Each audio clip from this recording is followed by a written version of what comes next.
Hey everyone, I got this amazing Halloween decoration at Walmart and I made a mold out of it and it turned out so cool, but I made the biggest mess, some of the biggest mistakes. So follow along to see what I did and had some amazing results. So again, here's my blinged out skull that I picked up at Walmart. He really caught my eye and I thought, oh, that would be perfect. Then I don't have to sit there and put these crystals on everything. So I brought it home and my husband actually took it out in the garage and removed the stake that's the plastic black stake that's up in his head. And he used, I think that's called a Dremel. And he went ahead and cut it off for me. I cut out a piece of, I think it's permanent vinyl from my what I use for my Cricut machine, and I stuck that to the very bottom, and I plan on filling in the open gaps with some hot glue. So to make this mold, I'm using J Diction silicone rubber, and I'm using a frame that my son had printed up on his 3D printer. You can use a frame somebody prints up. You can use a mold making kit. J Diction sells them. It looks very similar to this one here. You can use a plastic container, anything that you can think of that what your molding would fit into. I actually watched a really cool video on another YouTube channel called Glitz and Glitter that was an excellent video. If you get a chance, watch it. And in previous videos, I have used the mold making kit. It's a little bit more work, but it can be done.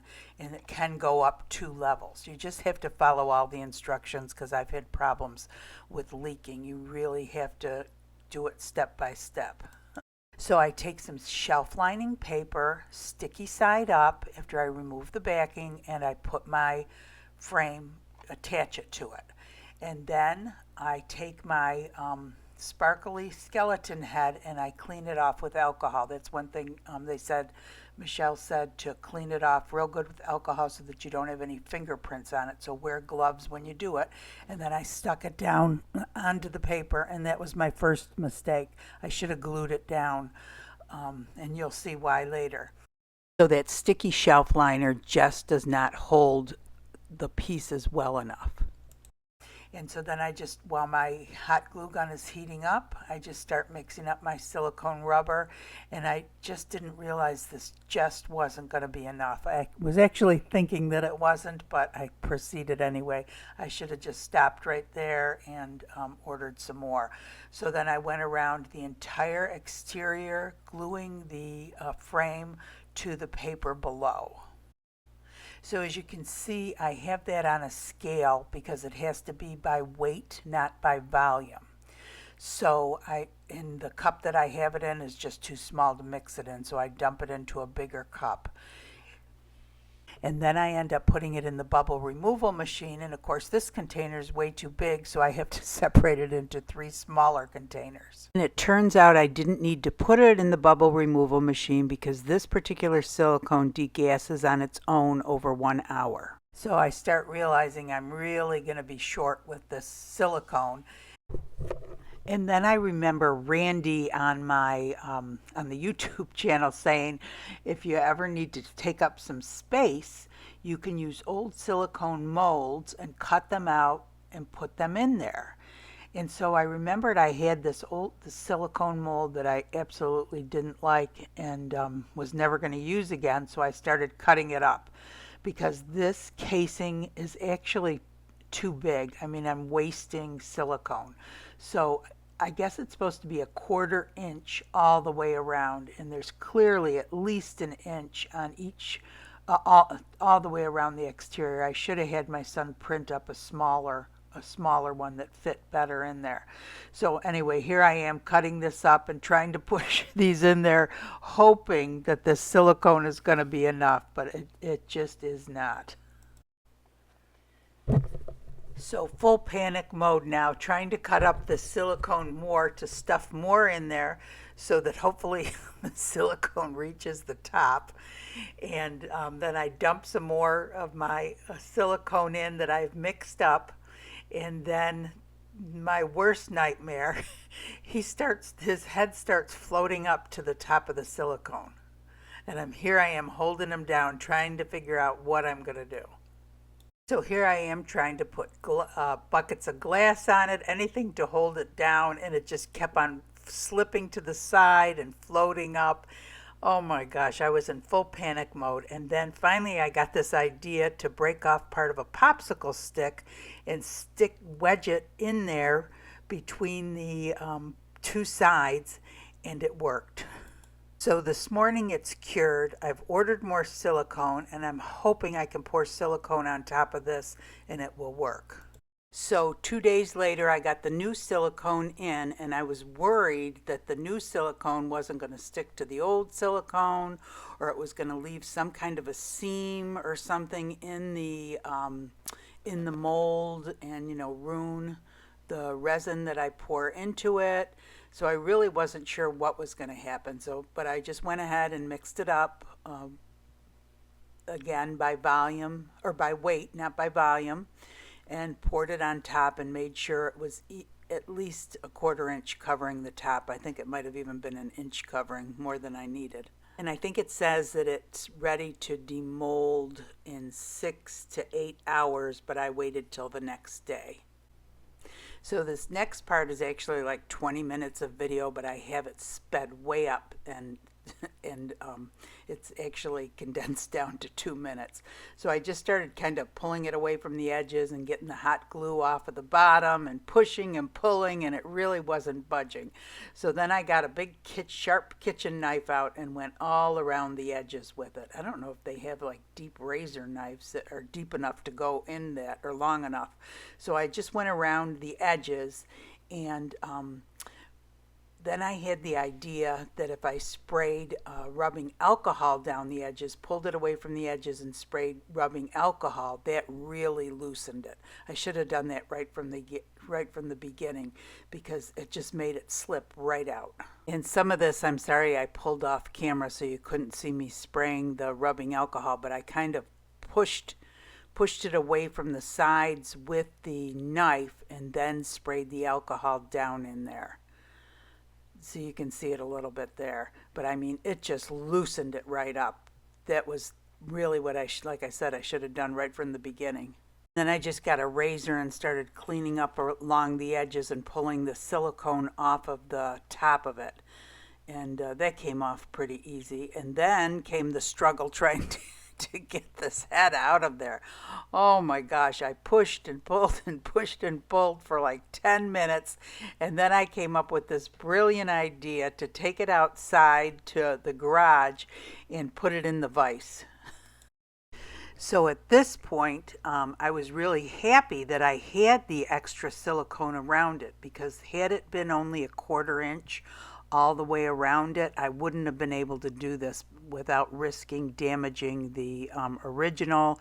And this is going to come in handy when I go to get the resin out of the mold after I pour the resin. So I got it in there, and then after a bunch of trial and error, getting it positioned correctly and pulling back, I was able to get part of his head out and then take it out of the vise and remove the rest. But this again is like a 15-minute or 10-minute procedure that I have condensed down to a minute or so. And there you see I have it partway popped out. I'm removing it from the vise, and I kind of go off camera to pull it the rest of the way out, but that part wasn't that hard. It was just getting a good enough grip on it on the one side with the vise to be able to pull back, because my hands just weren't strong enough. Maybe my husband would have been able to get it out, but I certainly couldn't. But this way, this worked. So again, that extra silicone being on there is what saved me from being able to get it out. Now, I don't know if it was less silicone, if it would have been easier to get out, but look at that. Isn't that cool? So when I look in there, I can see that I lost 4 of the crystals, so I'll have to get those out of there, and I'll re-glue them on. Yes, so I was able to get the 4 of them out of there. I waited till the next day to pour the resin. I just wanted to make sure that the silicone was totally cured and I wasn't going to cause any problems by pouring the resin too soon. So besides those 4 crystals, he really held up really well. I was surprised. The resin I'm using for this project is the J Diction High Gloss Epoxy Resin. It's a 1-to-1 ratio resin. It has no VOCs. It's yellow resistant, crystal clear, high gloss, and odorless. So after I mixed up my resin, I did put it in my Resiner's bubble removal machine. Anything that I put in a mold, I use the Resiner's bubble removal machine all the time. It removes all the bubbles and it really works well. I do not use it for glass on glass or canvas because you can use a heat gun, whereas you should not use any type of heat on a mold. You could ruin it. I know people do, but you're not supposed to. So I poured my resin in, and normally this mold, because it's so deep, would require a deep pour resin, but what I decided to do was to do it in layers and to use my heat table, and believe it or not, this worked really well. So I put 5 ounces of resin in, sprayed some alcohol in it to get rid of any of the bubbles that were created by pouring the resin, and then I turned my heat table on for 1 hour at the middle setting, which is 140 degrees Fahrenheit. And just to give you an idea of how long this whole process took with that deep mold, I started this at 3:28 in the afternoon. At 4:46, I came back and poured another 5 ounces into the mold, and then again set the temperature for 1 hour at 140 degrees Fahrenheit. And then at 6:05, I came back and I poured the remaining 7 ounces that it needed to fill it completely. And at the, now you're looking at the top, but that's really what's going to be the bottom of the mold, is much wider. So it has a larger surface area, so it would take 7 ounces without having to worry about it overheating. Even on the heat table, it did fine. So that's the remaining 7 ounces, so it took a total of 17 ounces to fill this mold. And again, I put the heater on the heat table for 1 hour at 140 degrees Fahrenheit.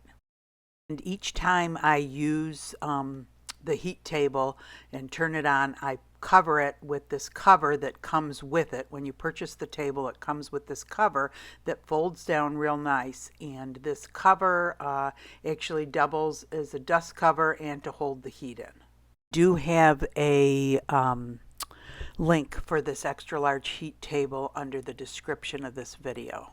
So at 8 o'clock that evening, I brought it back out to the garage. So the last resin was poured at 6. At 7 o'clock, it was done.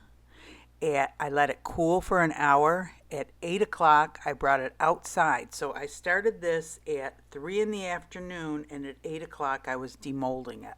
So this heat table is really as well amazing. As the J Diction resin. So anyway, back out, like I said, back out to the vise, and was able to get it out. Honestly, I was shocked as to how nice it turned out. Isn't that amazing? I think that is so cool. What do you guys think? I'm going to do some more at another time and use some different colorants in it. Hey everyone, I am just amazed at how this turned out. I was so devastated with everything that happened. I thought, oh my gosh, I'm wasting all that silicone. I'm going to have to start from the beginning. And then I just think it turned out so cool. And this heat table that I have in combination with my resin and silicone is all amazing. So for those of you who are into the skulls, I know a lot of people that I see, I'm on some different Facebook groups, and a lot of people have the molds for skulls, and I think they sell them all year round. But I just thought it would be cool for Halloween. And when I saw it up at Walmart, I said, wow, it had already had all the little jewels on it. So yeah, so I used the J Diction, and you saw on this curing table that I have, and let me show you the size of this curing table. So this is the second one that I did, and I did this with the Snowflake Eye Candy Mica Powder. Look at how that sparkles. I think that is so cool. I really like the way that turned out. I like that better than the clear one. This is, I'm going to turn it this way. It's a glass curing table, and it actually doubles as a leveling table. It comes with feet, so you can level it out too. I just happen to have level tables now for the first time in my life. I got the up-down tables, and my son leveled them for me, so I don't have to put the feet on this. But if your tables are unlevel, like mine used to be, you can also use it as a leveling table. So that's pretty cool.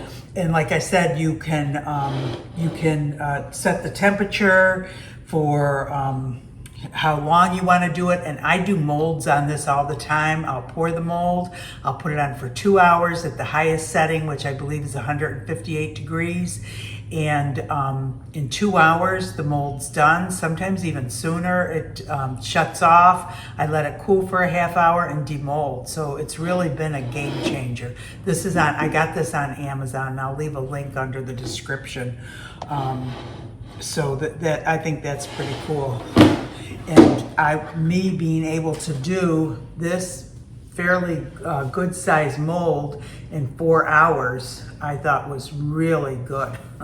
And it didn't have any overheating. It's clear. I would bring the mold out to show you again, but I have, turn this camera, I have more resin in it. I'm trying it with a little colorant in it.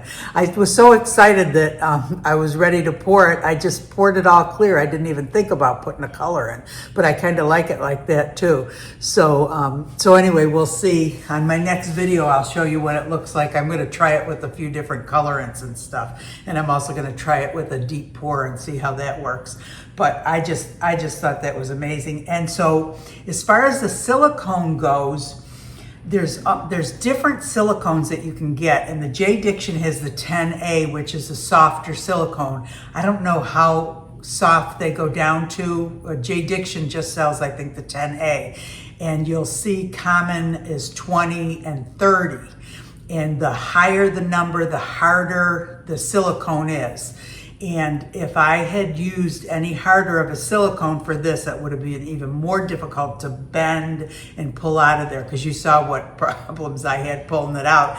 And it turned out it was a good thing I used so much silicone and it was wider. I could get it in that vise, because I don't know how the heck I was going to get that out of there. And you don't want to, put something in there that's hard and pry it out, and it hurts your hands. But anyway, everything worked out. I'm really happy with it. I hope you guys learned something new about making silicone molds and this little crystal effect. I've just been amazed with it ever since I've seen those into resin molds. So, I did another video where I did some special effects. I made some molds with some special effects things, and that turned out, but they were small ones. I've never done anything this big. So anyway, the other curing table that I have is this one from Resiners, and this is that new G3, and this is really cool too for molds. They used to have one that was shorter, but this is deep. You can put deep molds in it, and it also has a UV light in it if you haven't seen it before. And mine looks like a mess, and the reason is because I use it so much. But this one, I actually have a 15% off discount, and it is on sale now. So if you look in my links, you can look for that. You can get that. But anyway, all in all, and I also have a discount code for the for all of the J Diction products. So check that out, and I'll link everything in it. And so again, this is 10A, which is a softer silicone. And it wasn't too soft, super soft by any means, but it allowed it to bend more to get larger objects out, so that you could get them out easier. But anyway, I hope you guys enjoyed the video. If you did, please give it a thumbs up, hit the like button. It really helps. If you haven't subscribed to the channel, consider subscribing. I have close to 400 videos now. I do all sorts of glass and resin art. Oh, that's the other thing. This table here, I do glass art on. I can put a big picture on it, framed picture with glass art on it, and cure it in 2 hours. It's probably done less than 2 hours. I put it at 2 hours and don't even look at it, but and it works really well. I have tried canvas on it and it caused problems, so I do not suggest you use this table for canvas. I've even done a small glass art picture in the Resiners G3 too. G3 also. So just so you know. Anyway, we have a Facebook page, an amazing group over there. Come check us out, and I hope you guys all have a great day. Thanks for watching.